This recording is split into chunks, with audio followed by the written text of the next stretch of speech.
My name is Courtney Clark, and I am a breast cancer survivor, and this is my story.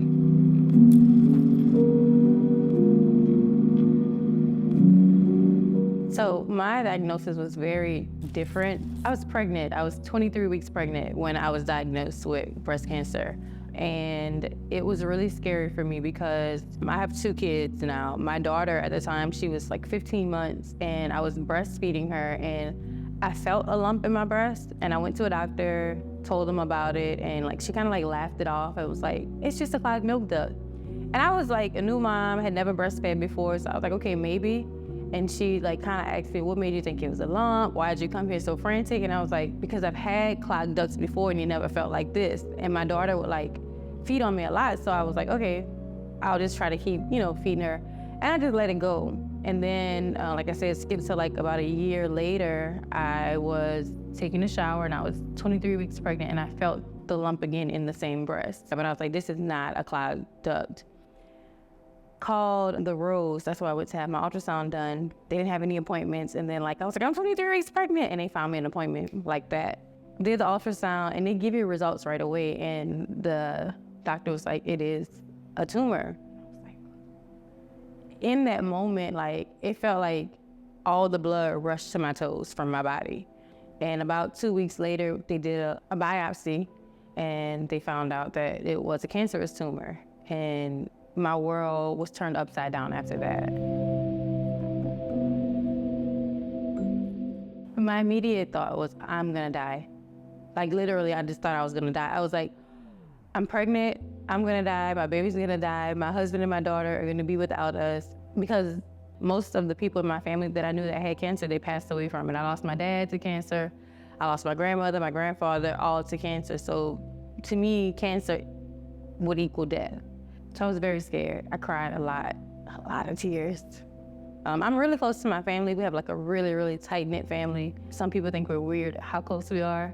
And I immediately thought of my husband and my daughter, and then my mom and my siblings, because like I said, my brothers and we lost our father to brain cancer. And my oldest brother, he is very protective of us. I was more scared to tell him than anybody because I knew he would take it really, really hard. My second thought was, I'm gonna beat this, I'm gonna fight this because I have to be here. My daughter wasn't even 2 yet. And we have a really good relationship and I didn't want her to grow up the rest of her life not knowing her mom, not knowing her little brother who I was carrying. So I prayed a lot, I leaned on my faith a lot, and I was like, okay, we're gonna fight, we're gonna figure it out. I was pregnant. And I was like, it's not just my life, it was his life too. If it wasn't for me getting pregnant with him, the tumor that I had would not have grown at the rate that it grew at. So it would have still been sitting there, and probably by the time I would have found it, it would have been maybe stage 3 or 4. And so I felt like he was here for a reason and he was meant to be here. So I was like, okay. I lost my hair so fast. When I started losing my hair, the chemo and the steroids that I was taking was blowing my face up too. So I went from nice hair, or I would wear extensions, but I couldn't because I was smack bald. My outer appearance was killing me. I hated the way I looked. It was very scary for me because I was trying to put on a strong face and be strong and not have to cry to my family and friends so much. But when I would look at myself, I would really be like, I am looking like my dad. When my dad was diagnosed, he had so much energy and he was like, I'm gonna beat this. And then when he would get sick, he would his attitude would go down and then his health would go down. And so when I would get super sad, I would try to remember, okay, 80% of this fight is your attitude. And so I would have to think of things, make me happy again and not get so sad, because every time I got sad, I got sick. Things that made me happy would make me feel better. But if I thought too much into it, I would really start to sink in it.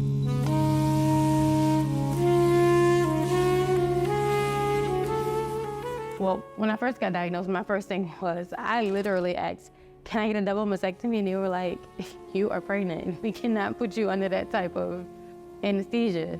So I went through my chemo and my treatments.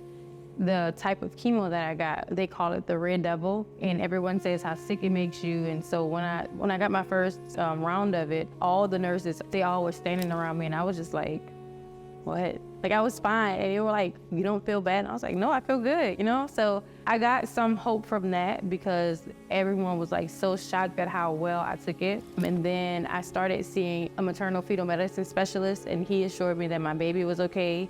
And so I was like, okay, I can work through this. I actually had a few little hiccups before getting my treatment. So they had me scheduled for 6 treatments while pregnant.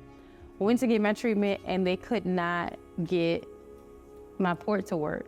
Cried like a baby because I was like, okay, the cancer's here, it's growing, like what are we gonna do? So I ended up having to get that port taken out and get a PICC line put in. 2 days later, I started getting the chemo, and I also had to stop working. I was a preschool teacher at the time, and I couldn't be around the kids because kids cough in your face, and my immune system just couldn't take it. And so my life changed drastically. I really felt like a burden. That's the word I was looking for. And it's so hard when you feel like a burden, but everyone is telling you that you're not a burden, but you feel like you are because you can't contribute anymore. You're so tired, so you feel like you're sleeping all day when everybody else is like moving around and doing things for you. And it's like the world continues, but your world kind of stops. The best thing you can do when you're in that situation is give yourself some grace. Went through my treatments, had my baby, came to my Houston surgeon and saw Dr. Baylan, and we came up with a plan to do with Dr. Terry, Jamie Terry. She did a lumpectomy, and Dr. Baylan was gonna do a reduction and a lift, which was kind of exciting for me because I had been a double D since I was in like 7th grade. So I was like, all right, let's see what this is gonna be about. I was a little bit scared too because he was like, how small do you wanna go? And I was like, I don't know. And so we did my lumpectomy and my lift, and it was amazing. He did such a great job. I was so happy to have Dr. Baylan because I heard about how much of a perfectionist he was. And so when I woke up and saw my new boobs, I was like, all right, this is good. And then I had to have radiation because I still ended up having invasive ductal carcinoma. It was in the tumor only.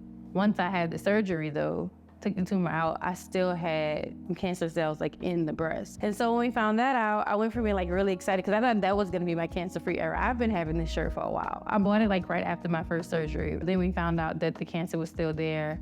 So we came up with the plan of having a double mastectomy and reconstruction. So I saw him, I had the first surgery with him, everything went well. And then when I went back to see my breast surgeon, she told me about the cancer still being there. So I had my first surgery with Dr. Baylan in September of 2023. And then I had my follow-up with Dr. Terry mid-October, and I found out that it was still there. And it was so funny because when I talked to Dr. Baylan, he was like, they look so good. I was like, I know. So we did come up with the plan. Dr. Baylan, Dr. Terry, and I talked about it. They asked me how I felt about it. I just didn't want to have any cancer in my body. So if that meant having to have a double mastectomy, that's what it meant for me. Dr. Baylan gave me the option of a deep flap. And I was like, okay, I can get a little bit of a flat stomach and, and some reconstruction. So that's the plan that we went with. Dr. Baylan is really cool. So I was like, all right. Everybody knows him for his shoes. So, and when he came in like that, I was like, okay, he's pretty cool. And when he told me, like he said himself, he was like, I'm a pretty big perfectionist. I was like, this is the right doctor for me because I was nervous, I was scared, and I wanted to be with someone who I felt like I can trust. And the conversations that we had, he was very open to answering questions. He explained everything to me to the T, and I was like, I trust him. It was just something about him that made me trust him. Everybody made me feel like royalty, honestly, here. I had my baby in June and I had surgery in September. So my body was just healing from having a baby, and then I had like a major surgery. And I called Nurse Flora. She was so amazing. She was like, do not be scared to call. She was like, if you're in pain, let us know. And I let her know, and then Dr. Baylan called me too. He was like, just let me know. And he took care of me. He was like, take it this way, do this, do that. Everything was great. When I came back to the office and he checked me, he kept asking how I felt. How did I feel about my body? Did I like it? I almost felt like a little bit of a princess. So it was great. Like I said, I've had double D breasts since I was in 7th grade. I don't wear bras anymore, ever. And that's never been a thing for me. And it feels so good to get up, throw my clothes on and just go. And I have to worry about a bra, and I have to worry about if it's gonna fit right. I will say, After the surgery, like the first couple of weeks, the scars were kind of a lot for me. I was a little bit embarrassed of my body, like for my husband to see me, because I didn't know like what to expect. Like I don't have nipples anymore. And so that's very different for me. But now I wear it with pride. I'm okay with it. My scars just remind me of how much of a fighter I am and what I went through. And I have scars instead of like a headstone, you know? So I had the double mastectomy and the dip flap where they take the fat from your stomach to make new breasts. So my cut from my stomach is like hip to hip, and my scar hip to hip. At first I was like, oh, I'm not gonna wear a bathing suit. Now I'm like excited about it. I've been even looking at like, there's a tattoo artist that does like tattoos for, you know, like for the scars. And I'm thinking like maybe one day I might like do that. Maybe next summer I'll have like a cool like tattoo to just show my scars, because my scars are not a bad thing. My scars are who I am now.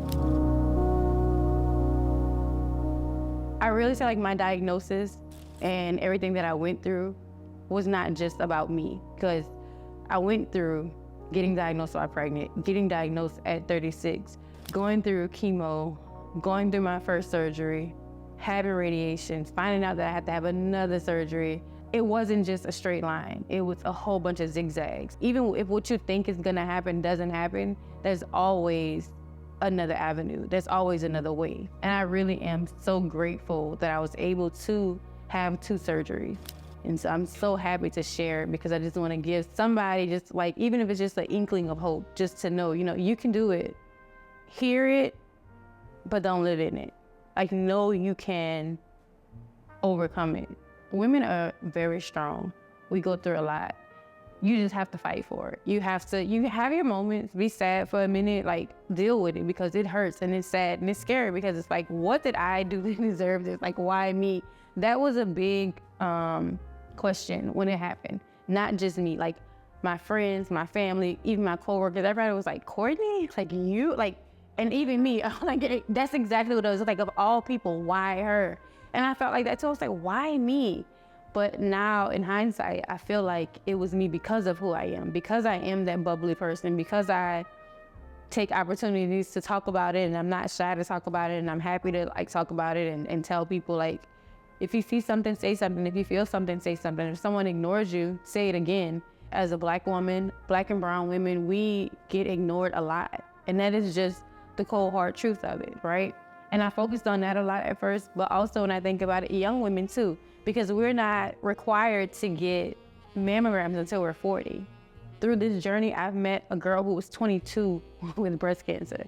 My daughter is gonna have that gene, right? It's something like, she has my genes, and my grandfather had prostate cancer. And I found out through this journey that the reason that I had the breast cancer genes is because prostate cancer and breast cancer are in the same family. So she has like double things to worry about. So I just wish that there was something that she could do when she turns like 18 to start like getting mammograms and getting checked, because they don't. She's a Black girl and she's young. When I was diagnosed, I was working at a preschool, and I didn't have insurance. I had Medicaid because I was pregnant, so I had pregnancy Medicaid. And then when I went to the Rose, they are a nonprofit organization here in Houston, and they really like, they take care of young Black and brown, white, it doesn't matter, but they focus on like the young and Black and brown women. They do free services, but there's also something that if you're diagnosed with breast cancer, it's called the Breast and Cervical Cancer Medicaid. It covers everything you need, but you won't know that if you don't know it, you don't know it, right? So I think that you have to do your research. Because I am a Black woman, I can say this and I know it. It's scary because you don't know. You feel like they don't believe us all the time because we're so strong and because we can take so much. And it's like, no, I cannot take so much. I don't have a strong tolerance for pain. Please help me. Please take care of me. And so you have to be your voice. And if you are not your voice, you have to find a way to look for voices that look like your voices and get in those groups and find out what's for you. And I feel like that is the main reason I'm here today. Besides the surgeries, besides finding Dr. Baylan, besides finding Texas Oncology, I had to find the resources. Listen, I've said this a lot of times, and it is the truth, and it's really how I feel. I feel like when I went to my doctor when I was 34 and I felt the lump, if I was a young white woman, she would have ran every test in the book if I'd have went that hysterical about a lump. She would not have told me it's just a clogged milk duct. I met a girl who was a white woman, and she had almost the same issue. Hers actually ended up being nothing, but they ran all kind of tests on her. She was like, oh, really? When I went to my doctor, they ran X, Y, and Z tests. I'm like, look at you and look at me, you know? And it's sad to say, but it is what it is. It just is what it is. I really feel like Black and brown women do not get the services that they need, and they don't get the attention that they need. And that is why we lose so many of us. I would say if you feel something, say something, right? But so that's the beginning. But once you are diagnosed, just know that you are not alone. There's so many different support groups and everything like that. But also, you can lose your breast, but reconstruction is an option.